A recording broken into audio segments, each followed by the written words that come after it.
Good morning, everyone. Jules and Ash here, the Gilman and the Millman back again. Not for some daily news, so don't go expecting to see that glorious jingle that we have created, but instead we're going to actually have a bit of a serious discussion to start off your weekend in style, because Netflix have cancelled more shows. Of course they have. Not recently, not overnight, but what we're going to be doing is we're going to be using this information to talk about a sort of wider broaching subject as to why Netflix are basically getting rid of our favourite shows, because they're in a strange position at the moment. They have 130 million subscribers, possibly more at the moment at time of recording, and they've got plans to go into India, which are aiming to grow their subscriber base even larger.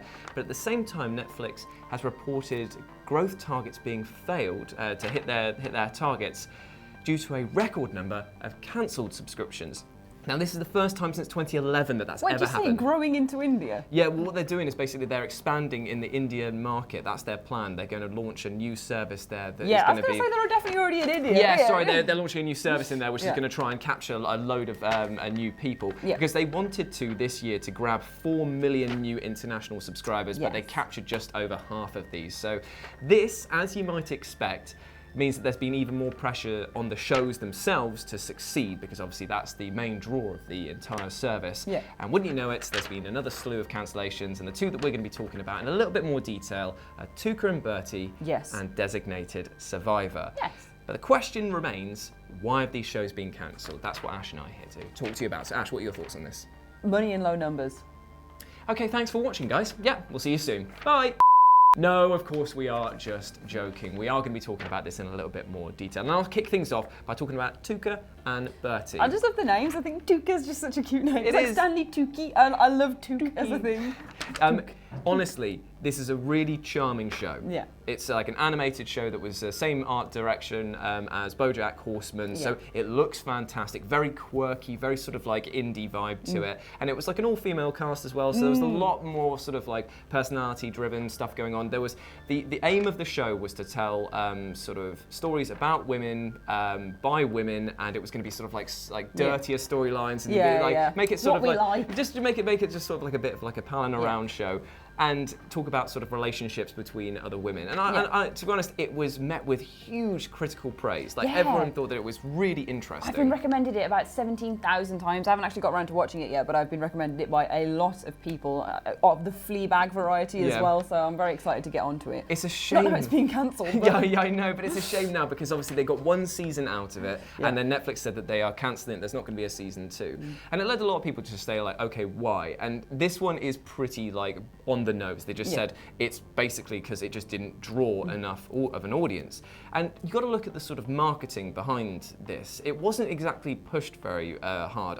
I noticed that it appeared on my home screen, but I didn't see any adverts for it. I didn't see any sort of like other recommendations for it. It was basically word of mouth. And yeah, definitely. And you got to ask the question whether or not the marketing budget was as high as some of the other high-profile shows that they've had on the streaming service. If that is the case, it's a real shame. But when they announced that it was being cancelled, Netflix received a huge backlash against it, to the point in which a few people very snidely said that if there was this much support for the show itself as there was people complaining that it was off, then the show wouldn't be cancelled in the first place. Ooh. I know, it was a bit of a sort of backhanded comment there. But yeah, so unfortunately, that was cancelled. Yeah. It is just low numbers. But you've got to ask the question, is it because there was an unprecedented expectation for Tuca and Bertie because of BoJack Horseman, because of the same creative team being sort of working on this? Are you therefore taking that amount of pressure because BoJack Horseman is a huge success and and just saying that it's got to succeed because it's got those names attached to it? Yeah. So what, do you think that they had all this expectation for it and that because it didn't hit, and they had all that expectation for it and that because it didn't hit that was what they just instantly like, right, well, let's get rid of it after season 1.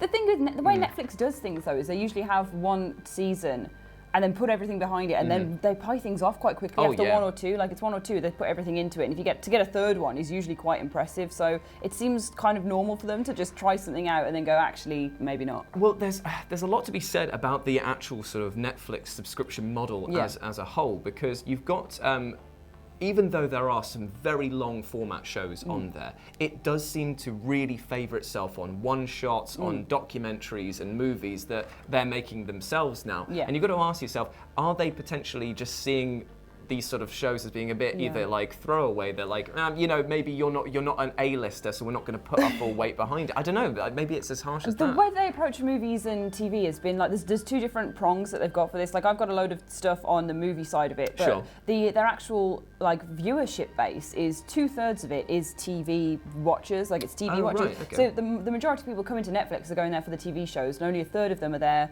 for their movies, yet they are heavily pushing the originals and the movie side of it like never before. Like 2018, the end of 2018 was their like start of saying, right, we're going to put out as many movies as we can, we're going to put as much money as we can into this, and it's snowballed into this effect that we've seen with the recent movies and The Irishman in particular, where they're just literally flooding it with funding to try and get people to their streaming service, and then they've got to stay there and watch TV shows, but then they're not giving the money to the TV shows because they're all on the films instead. So do you think that they've got this sort of identity crisis of a streaming service that's made for TV audiences that thinks of itself as a movie production studio who wants desperately to be like that and is just having to cater to the other people in some sense? I feel like people have hyped up Netflix as being the death of Hollywood for ages, and the way that they're approaching it with movies is something that taps into that, and I'm not sure if they want that to be their mantles, that everyone's coming to them as like the people who can herald all these new streaming movies, because watching a film at home before it comes out in the cinema or when it is out in the cinema is a real treat. I think it's a nifty way of doing it, but they're trying to desperately cling on to something new that isn't going to outdo them when Disney Plus and all that sort of thing comes along at the end of the year as well, I'd argue. Which does actually go into another sort of side tangent, which is a reason why a lot of like Marvel and Marvel films and Marvel TV shows are being cancelled, is because of the fact that there is another streaming service competitor coming in the way with Disney Plus. So if you're ever thinking to yourself, oh, why is Punisher being cancelled when it was doing really, really well? It's literally because it was just moving hands to another production company. But what makes the Tuca and Bertie one possibly a little bit more depressing is that the show's artist put out a final tweet and a picture of the pair hiding in some leaves, and it just said that they hope that Tuca and Bertie can continue on their adventures somewhere else. And the reason this is depressing is because of the fact that because of the strange contractual obligations that Netflix has with their TV shows, many of them actually carry a licensing thing that says you can't take them anywhere else. So, and I'm not sure if the creator was either aware of this, or, well, they must have been if they signed the contract, or if the artist who posted out that was aware, but it might mean that we can never see them appear on another show because of the fact that Netflix owns them through and through. Yeah, oh God, that'd be something. I get why they do that. That's where you go to Netflix, so you have all the original IP, but... It's how they can hold on to those seasons for years and years and years, because they don't care, technically, if there any new season is going to be made, if the popularity of the fan base is so strong. But then going for another show, we've got a Designated Survivor that unfortunately is not going to be getting its season 4. It's not the Designated Survivor of Netflix. How long have you been waiting to say that? I mean, because you knew we were talking about it today. Did you think about that and you've been holding on for ages? No, it came to me just now. Just like a certain someone with a certain theme song, eh? Right, anyway, so the political thriller drama starring Kiefer Sutherland was picked up from ABC by Netflix, and so that it could do a season 3. Now that's an interesting facet to start with, because of the fact that it already technically failed. It wasn't drawing in enough people, and ABC were axing it, and Netflix swooped in and were like, no, it's got Kiefer Sutherland, we're going to take this and make something better. Kiefer Sutherland, give it us right now. Like a little clawed bird, just like, Kiefer, give us your reefer. Anyway, right, okay. And so Kiefer actually came out and said, I don't think season 4 is going to happen. We had an amazing experience with Netflix and a kind of freedom that was wonderful. But the reality is, because the contracts were so complicated and different from network television to Netflix, they didn't book a lot of the actors who were on the show, and they took other jobs. I don't blame them for a second for that. So I think that doing a season 4 would be very complicated and difficult. I think it's time for us all to go and find something new to do. So technically, this is because they didn't... Yeah, they're just like, right, go on then. Yeah, I mean, imagine that, just like going, we're saving your show. Yeah. Oh, cool, can I take other jobs at the same time? Most contracts say, no, you've got to basically stay focused on this. No, you can do whatever you want. Oh, in that case then, we're going to go. Oh, do you mind coming back to shoot this? Well, sorry, mate, I've taken another job because you told me that I could. So this is an interesting one where potentially the viewership was maybe not where they wanted it to be, because obviously that would have designated that they would have survived. Yep, there we go. But the fact that they were able to take other jobs potentially means that because they didn't have, they would have conflicts with shooting schedules, getting everyone together at the same time. I'm using this a lot. Help me, Ash, I'm drowning. You're doing well. I'm just letting you reel it off. So I just find that interesting. No, I think that's really interesting as well. That again, the way that they approach TV is completely different to their movies. But this is a good jumping on point for how they approach movies. Because basically, it's really interesting that they take something that's flailing and dying and then try and revamp it into something new. As much as they made the mistake. My God, just like our main news show. Oh, it revamped, baby. That they take. I'm laughing. That they take these TV shows and try and revamp them and save like a dying, flailing thing that might not work on other things is the way that they approach their movies as well, basically. Okay. As much as that they invest differently and approach things differently, they kind of try and take products and properties that aren't going to get a chance taken on them to give them an opportunity to shine, which is a really nice way of doing it. Well, unless you think about it, it's them purchasing the back catalogue as well, because again, it's just a quick, easy revenue that they can like scalp effectively. Yeah, exactly. So they find these things that basically aren't going to work. But the different way they do this with movies is they find things that are too grandiose to work for Hollywood. So Hollywood are quite careful. Okay. As much as they want bankable options, want bankable things, they also want small budgets. Whereas Netflix are like, hey, we're big money ballers. Let's get as much out there as we can. Their programming for the year is $15 billion. What? So that is a lot of money. And the three things that they've done recently, which prove that they're going this more highly budgeted, more chance-taking route, is there is Six Underground, Red Notice, and The Irishman. Now, The Irishman I have, because we watched the trailer for that the other day, and it was like, it looks absolutely amazing. But we were thinking as well, oh, this looks like a proper like high-end budget thing. And then it was like Netflix's production studio underneath, and I was like, wait a minute, they've managed to get like Martin Scorsese on this, and he's not going to be coming with a cheap price tag. Oh yeah, no, they're not getting him on it. It's Martin Scorsese's idea that he's fleshed out and it's pitched places. And then they've gone, actually, we'll let you do this, because basically everyone looked at this and went, it's a drama, it should not cost upwards of $100 million. But Netflix saw it and went, all right, here's $100 million, and then they've given another $40 million on top because it's gotten even more intense with de-aging and changing people's ages of Robert De Niro, Joe Pesci. It looks fantastic. The technology on it as well looks like really good, because obviously CGIing over other actors is like becoming quite commonplace now, but it looks genuinely like almost Uncanny Valley style. I think it's really creepy, to be honest. They're really smooth and strange, but I bet it will work in the film when it actually comes out.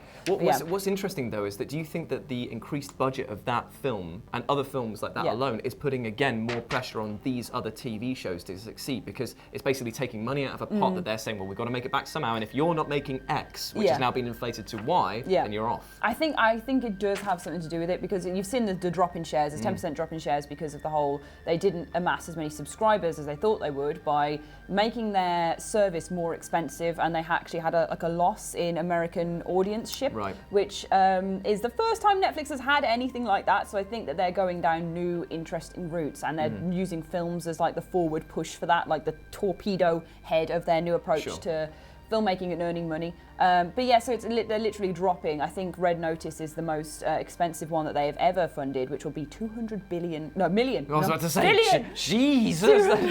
$200 million, because it has Dwayne "The Rock" Johnson in, Gal Gadot, and Ryan Reynolds. Wow, that's going to command such a hefty price tag. Okay. And they've gone for that, presumably because they're going to get spin-offs and sequels and establish themselves as a brand with that sort of property. But yeah, they've got Ryan Reynolds and Michael Bay on another one, which is Six Underground, about 6 million billionaires, I can't count, so one of those, that have loads of money and become like a vigilante justice hunting team. And then The Irishman is obviously Martin Scorsese, big mob, oh my God, there's loads of stabbing and stuff that goes on in this period drama.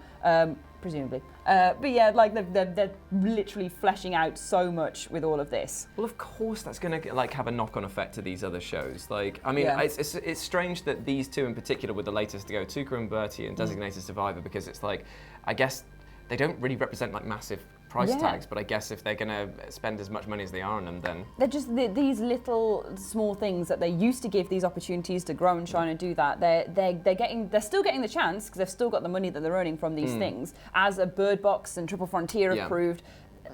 Those are the two movies that have kind of spurred this on, because Bird Box is their most viewed movie on the entire platform, with 80 million views in the first month alone, which is a load of stuff, and you can see where they try and replicate that by bringing more big budget Hollywood blockbusters to their thing and try and find success there. But then you would assume that that is what is causing the problem with their TV shows because they're small and little. Well, there we go. From Bird Box to two birds that unfortunately didn't tick all the boxes. That has been our thoughts on why Netflix TV shows are being cancelled right now, which is a real shame. But going forward, what stands for Netflix? It's basically going to be more big budget stuff. It's going to be more moving into Hollywood and basically knocking on their doors. How do you guys feel about this? Are you interested to see more sort of movies being planted on your TV for a relatively low cost and being able to watch it in the comfort of your own home? Or are you annoyed that smaller sort of independent TV shows might be cut out to make way for the big boys? Let us know what you think about it down in the comment section below. And if you want to follow us on the personals, you can do so at RetroJ with a 0 for myself and at Ash Millman for me. Damn right. And until next time, we'll be back soon with some big news. But no one knows when, because we don't know when the big news is. The big news happens and we'll be there. Big news. Anyway, right. Have a great weekend, guys. Bye.